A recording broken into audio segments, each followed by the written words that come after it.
close till I get up.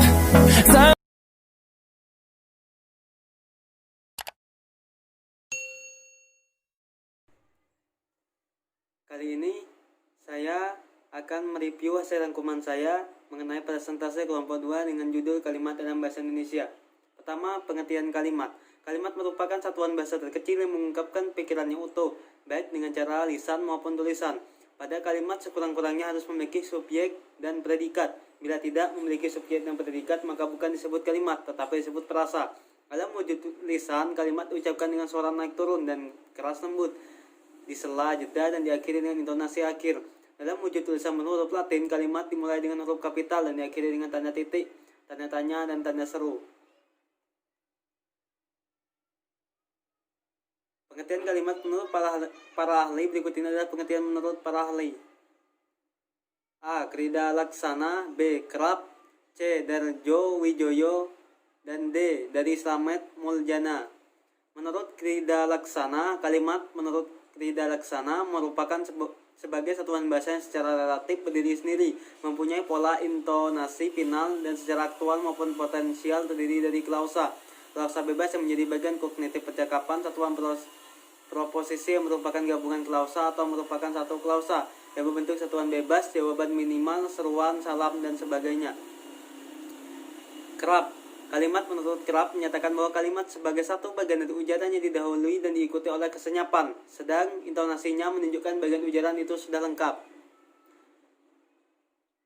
Alwi dan kawan-kawan menyatakan bahwa dalam wujud tulisan kalimat diucapkan dalam suara naik turun dan keras lembut disela jeda, diakhiri intonasi akhir yang diikuti oleh kesenyapan yang mencegah terjadinya perpaduan baik asimilasi bunyi maupun proses fonologis lainnya. Menurut Darjo Widojo, kalimat menurut Darjo Widojo merupakan bagian terkecil dari suatu ujaran atau teks wacana yang mengungkapkan pikiran yang utuh secara ketatabahasaan. Slamet Muljana. Kalimat menurut Slamet Muljana adalah kalimat sebagai keseluruhan pemakaian kata yang berlagu, disusun menurut sistem bahasa yang bersangkutan, mungkin yang dipakai hanya satu kata, mungkin lebih. Unsur kalimat: A. Subjek, B. Predikat, C. Objek, D. Pelengkap, dan E. Keterangan. Subjek. Menurut Kamus Besar Bahasa Indonesia, subjek atau subjek merupakan suatu bagian klausa yang menandai apa yang hendak dibicarakan oleh pembicara atau pengarang. Secara sederhana, subjek disebut dengan pokok kalimat. Subjek sendiri dapat berbentuk jenis kata benda atau bisa juga berbentuk contoh frasa, nomina. Contoh kalimat: ibu sedang berbelanja ke pasar. Ibu adalah subjek yang berbentuk kata kerja. B. Predikat. Masih menurut Kamus Besar Bahasa Indonesia, predikat merupakan bagian kalimat yang menandai apa yang hendak diucapkan oleh pembicara atau penulis tentang subjek. Predikat biasanya diletakkan setelah subjek. Biasanya predikat dapat berupa jenis-jenis kata kerja atau contoh frasa verba dalam bahasa Indonesia. Contoh kalimat: adik sedang bermain bola. Sedang bermain merupakan predikat yang berbentuk frasa verba. C. Objek. Objek merupakan unsur kalimat yang diletakkan setelah subjek. Objek biasanya digambarkan sebagai korban yang dikenai perbuatan oleh subjek. Dalam kalimat pasif, objek biasanya diletakkan di awal kalimat menggantikan posisi subjek. Sementara itu dalam kalimat intransitif dan kalimat semi-transitif, unsur kalimat ini tidak digunakan sama sekali dan fungsinya digantikan oleh unsur pelengkap dan keterangan. Sama seperti subjek, objek sendiri juga dapat berupa kata benda ataupun frasa nomina. Contoh kalimat: Maya sedang mengerjakan PR matematika. PR matematika objek yang berbentuk frasa nomina. D. Pelengkap. Pelengkap atau komplement merupakan unsur kalimat yang letaknya berada di sebelah objek atau bisa juga diletakkan di sebelah kalimat jika kalimat itu merupakan kalimat intransif dan semi-transif yang tidak membutuhkan keberadaan objek di dalamnya. Pelengkap seringkali disamakan dengan objek, bahkan dengan keterangan, padahal pelengkap mempunyai perbedaan dengan objek maupun keterangan. Pelengkap sendiri dapat berupa klausa dalam bahasa Indonesia, frasa verba, contoh frasa, adjektif dalam kalimat, kata benda, ataupun contoh frasa preposisional dalam bahasa Indonesia. Contoh kalimat: Andi mengatakan bahwa baju itu adalah kepunyaannya. Baju itu adalah kepunyaannya merupakan pelengkap yang berbentuk klausa. Keterangan. Seperti yang dijelaskan di poin sebelumnya, bahwa keterangan merupakan unsur kalimat yang dapat diletakkan setelah pelengkap, objek, predikat, dan bahkan di awal kalimat sekalipun. Adapun definisi keterangan sendiri yang dikutip dari KBBI adalah jenis-jenis kata atau kelompok kata yang menerangkan kata atau bagian kalimat lainnya. Keterangan atau jenis kata keterangan dapat berupa keterangan tempat, waktu, cara, dan sebagainya. Contoh kalimat: ibu membeli sayuran di pasar. Di pasar merupakan keterangan tempat. Pola kalimat dasar dalam bahasa Indonesia. A.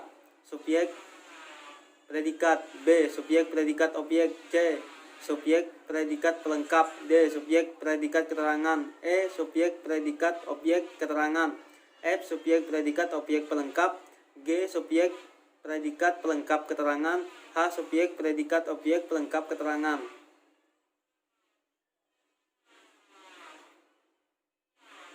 Jenis-jenis kalimat. Kalimat tunggal. Kalimat tunggal merupakan suatu kalimat yang hanya memiliki satu pola kalimat, yaitu hanya mempunyai satu subjek dan predikat. Kalimat majemuk. Kalimat majemuk merupakan suatu kalimat yang memiliki dua buah pola kalimat atau lebih. Kalimat majemuk ini terdiri dari suatu induk kalimat dan anak kalimat. Cara untuk membedakan sebuah anak kalimat dan induk kalimat yaitu dengan melihat sebuah letak konjungsi. Induk kalimat tidak memuat satu konjungsi di dalamnya. Konjungsi hanya terdapat pada sebuah anak kalimat. Setiap kalimat majemuk memiliki sebuah kata penghubung yang berbeda, sehingga jenis kalimat ini bisa diketahui dengan cara melihat kata penghubung yang digunakan. Kalimat majemuk ini mempunyai jenis-jenisnya yaitu A. Kalimat majemuk setara. Kalimat majemuk setara adalah suatu penggabungan dua buah kalimat atau lebih. Kalimat tunggal yang kedudukannya sejajar atau sederajat. Contohnya, Pak Ijem pergi ke sekolah sedangkan Budi berangkat ke kampus. Kalimat majemuk. Kalimat majemuk kerapatan. Kalimat majemuk kerapatan adalah sebuah gabungan beberapa kalimat tunggal dikarenakan subjek predikat atau objeknya sama, maka pada bagian yang sama hanya disebutkan sekali. Contoh, Dedi setiap hari kerjanya hanya makan, tidur, dan merokok. Kalimat majemuk kerapatan. Kalimat majemuk bertingkat. Kalimat majemuk bertingkat merupakan suatu penggabungan dua buah kalimat atau lebih kalimat tunggal yang kedudukannya berbeda. Di dalam kalimat majemuk bertingkat terdapat sebuah unsur kalimat dan anak kalimat. Pada anak kalimat timbul akibat perluasan pola yang terdapat pada sebuah induk kalimat. Contoh, kakak mencuci mobil ketika matahari berada di ufuk timur. Kalimat majemuk bertingkat cara 2. Kalimat majemuk campuran. Kalimat majemuk campuran adalah suatu gabungan antara kalimat majemuk setara dan kalimat majemuk bertingkat. Sekurang-kurangnya terdiri dari 3 buah kalimat. Contohnya, Doni bermain PS dengan Repin dan Nina bermain boneka di kamar ketika saya datang ke rumahnya.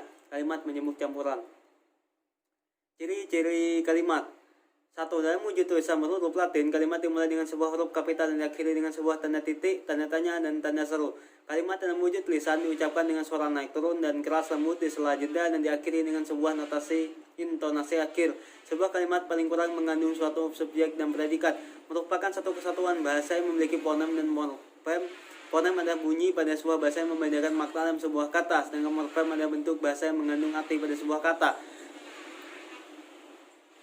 Kelima, dapat berdiri sendiri meskipun tidak ditambah dengan kalimat lengkap, karena mempunyai pola intonasi akhir. Yang terakhir adanya huruf kapital dan tanda baca dalam sebuah kalimat. Kalimat yang baik dan benar. 1. Kalimat memiliki subjek yang jelas. 2. Kalimat memiliki predikat yang jelas. 3. Bagian kalimat majemuk tidak dipenggal. 4. Kalimat disusun secara padu. 5. Kalimat memiliki bentuk-bentuk yang sejajar paralel. 6. Susunan kalimat dengan kata-kata yang hemat. 7. Susunan kalimat dengan ketunggalan, arti tidak ambigu. 8. Susunan kalimat harus logis.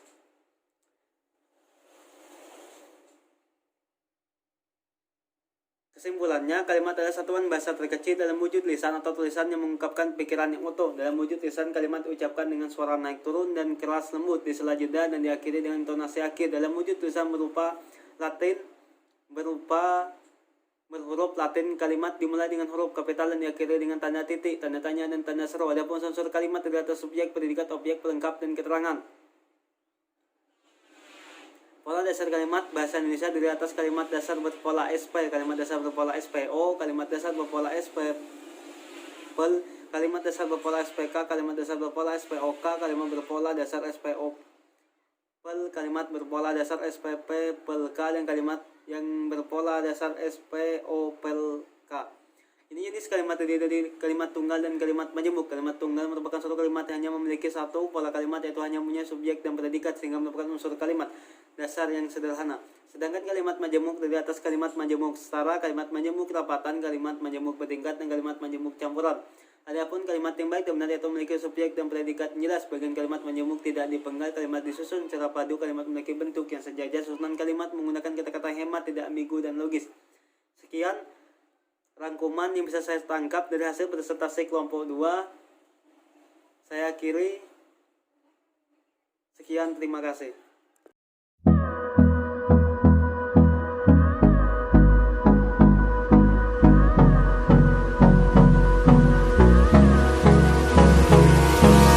Hold me close till I get up.